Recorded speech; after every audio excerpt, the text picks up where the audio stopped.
প্রিয় শিক্ষার্থী, স্বাগত সবাইকে। আজকে ফান্ডামেন্টালস অফ ম্যাথমেটিক্স বিষয়ের আমরা ডিময়ভরের উপপাদ্যে অধ্যায়টি নিয়ে আলোচনা করব।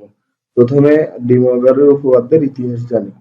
বিজ্ঞানী আব্রাহাম ডিময়ভর এই ত্রিকোণমিতিতে জটিল সংখ্যা প্রয়োগের জন্য একটা উপপাদ্য প্রস্তাব করেন এবং প্রমাণ করেন। সেটাই আমরা ডিময়ভরের উপপাদ্য নামে চিনি। তাহলে আসি সংক্ষেপে সেই উপপাদ্যটা কি।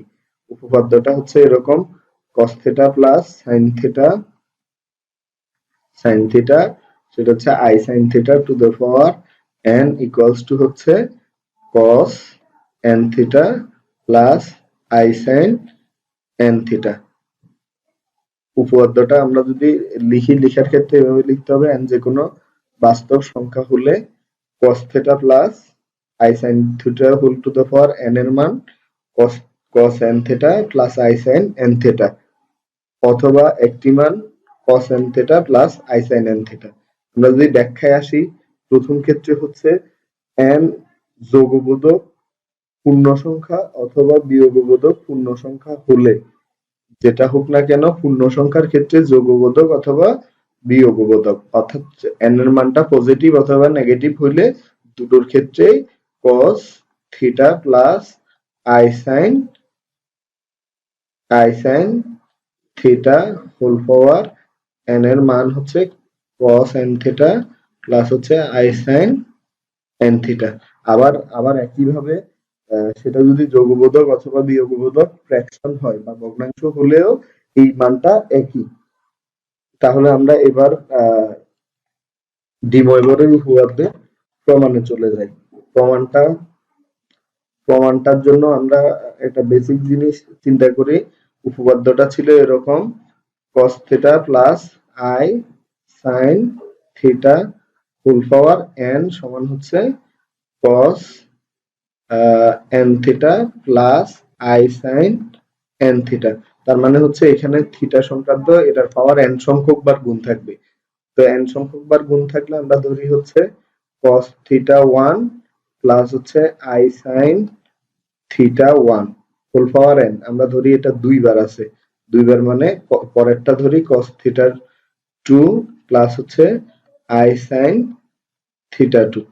এটা যদি হয়, আমরা এটা থেকে যদি এইরকম একটা ফিগার পাই, তাহলে আমাদের n যোগবোধক পূর্ণ সংখ্যার জন্য যোগবোধক, সেটা জোড় বিজোড়েরটা পরে দেখাবো, যোগবোধক পূর্ণ সংখ্যার জন্য প্রমাণিত হবে। তো আমরা গুণের নিয়ম অনুযায়ী এটাকে গুণ করি। cos theta 1 ইনটু হচ্ছে cos theta 2, তারপরে হচ্ছে cos theta 1 into I sin theta 2। এরপরে cos theta 1 দিয়ে গুণ শেষ। এবার হচ্ছে plus I sin theta 1 into হচ্ছে cos theta 2, তারপরে প্লাস পরেরটা I গুণ করলে হচ্ছে I square sin theta 1 sin theta 2। আমরা যদি এটাকে সাজাই নিয়ে আসি, cos theta 1 cos theta 2, আর এটাকে এই প্লাসটা I স্কয়ারের জন্য I স্কয়ারের মান -1, তো ওই হিসাব করে আমরা এটাকে সামনে নিয়ে আসি sin theta 1 sin theta 2। এটা গেল, এটা হচ্ছে cos a plus b এর মান। cos a plus b এর সূত্রটা আমরা জানি, cos a cos b minus sin a sin b। সূত্রটা cos a plus b সমান cos a cos b minus sin a sin b, অর্থাৎ প্রথমটা আমাদের মিলে গেছে। তারপরে আমি দ্বিতীয় অংশটা থেকে যদি I কমন নেই, তাহলে I কমন নেই, সেটা cos a sin b আকারে মিলাবো। আমরা হচ্ছে cos a sin b, অর্থাৎ এটা সামনে থাকুক, তাহলে হচ্ছে cos theta 1 into sin theta 2, তারপরে প্লাস দিতে পারি এদিকে sin theta 1 cos theta 2 তাহলে এটা পরেরটা মিলবে হচ্ছে sin a plus b এর সূত্রের সাথে। sin a plus b এর সূত্র হচ্ছে cos a sin b plus sin a cos b। তাহলে প্রথমটা হচ্ছে sin, cos a plus b, তাহলে cos a plus b এর সূত্র মানে হচ্ছে এটা হচ্ছে θ1, বিটা হচ্ছে θ2, তাহলে এটাকে লিখি cos θ1 প্লাস হচ্ছে θ2, আর এইদিকে হচ্ছে প্লাস i, এটা হচ্ছে i sin θ1 প্লাস হচ্ছে θ2। তো আমরা এখানে একটা সমীকরণ দিয়ে যাই, এক নাম্বার সমীকরণ দেওয়ার পরে আমরা চলে যাই, সেটা যদি তিনটার মতো হয় বা তিন সংখ্যার হয় এরকম, অর্থাৎ cos θ1 প্লাস হচ্ছে i sin θ1 into cos θ2 plus i sin θ2, আর ইন্টু হচ্ছে cos θ3 প্লাস হচ্ছে i sin θ3। এরকম যদি হয় তাহলে আমরা এইটার মানটা বের করার চেষ্টা করি। প্রথমে হচ্ছে এই অংশটা আমরা আগে ক্যালকুলেশন করছি, cos θ1 plus i sin θ1 cos θ2 i sin θ2, এটার মান হচ্ছে এই যে এই অংশটা, আমাদের এই অংশটা। তাহলে এই মানটা আমরা পরবর্তীতে বসায় দিতে পারি। এটা হচ্ছে cos θ1 প্লাস হচ্ছে θ2, এরপরে হচ্ছে প্লাস i sin θ1 প্লাস θ2। তো আমাদের এটাকে সেকেন্ড ব্র্যাকেট দিয়ে দেই, যেহেতু এই অংশের সাথে গুণ বোঝাতে হবে। এবার হচ্ছে এখানে কত cos θ3 প্লাস হচ্ছে i sin θ3। এরপরে আমরা আসি আগের মতো আবার গুণটা হবে হচ্ছে এই প্রথমটা দিয়ে প্রথম দ্বিতীয় দুটোকে, তাহলে আমরা গুণ করে ফেলি cos θ1 প্লাস θ2 ইন্টু হচ্ছে প্রথমটাকে গুণ করলে হচ্ছে cos θ3, তারপরেরটাকে গুণ করলে হচ্ছে প্লাস cos θ1 প্লাস θ2 ইন্টু হচ্ছে i, সামনে i আছে sin θ3। এই প্রথমটার কাজ শেষ। এবার আমরা দ্বিতীয়টা দিয়ে গুণ করি, দ্বিতীয়টা দিয়ে গুণ করলে হচ্ছে প্লাস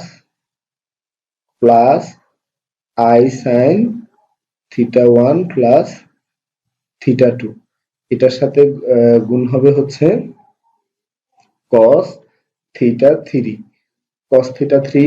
গুণ হলো, হওয়ার পরে এবার আবার প্লাস পরেরটাতে i গুণ করলে হচ্ছে i square sin θ1 plus θ2 into sin θ3, এটুকু হইলো। তো এটা থেকে আমরা পরবর্তীতে যদি এই সাইন এটাকে যদি আমরা এই অংশটাকে a R θ3টাকে b, cos a cos b, এই অংশটা, তারপরে sin a sin b, এটা a এটা b, তাহলে সাজায় নিয়ে আসি। এটা হবে এরকম cos θ1 প্লাস θ2 ইন্টু হচ্ছে cos θ3, আর এটা মাইনাস সামনে চলে আসবে sin θ1 প্লাস হচ্ছে θ2, এটা ইন্টু হচ্ছে sin θ3। তো এটা গেল, সাজানো হয়ে গেল। আর এই দিক থেকে আমরা আবার জানি cos a sin b, তাহলে এইটাকে সাজায় লিখি, এটা হবে এরকম প্লাস হচ্ছে cos θ1 প্লাস θ2 ইন্টু হচ্ছে i sin θ3, আর এদিকে বাকি আছে হচ্ছে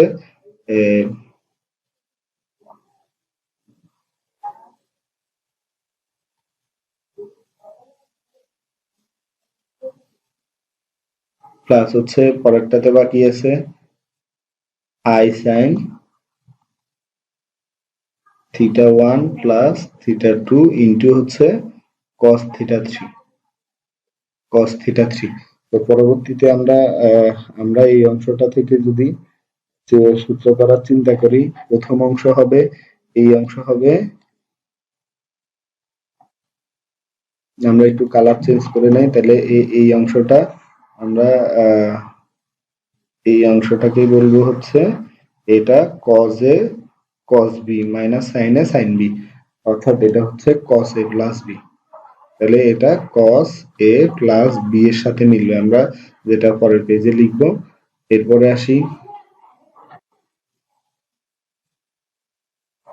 আসি পরেরটা হচ্ছে এইটুকু cos a sin b, এইটুকুকে আমরা লিখবো হচ্ছে sin a plus b, sin a plus b।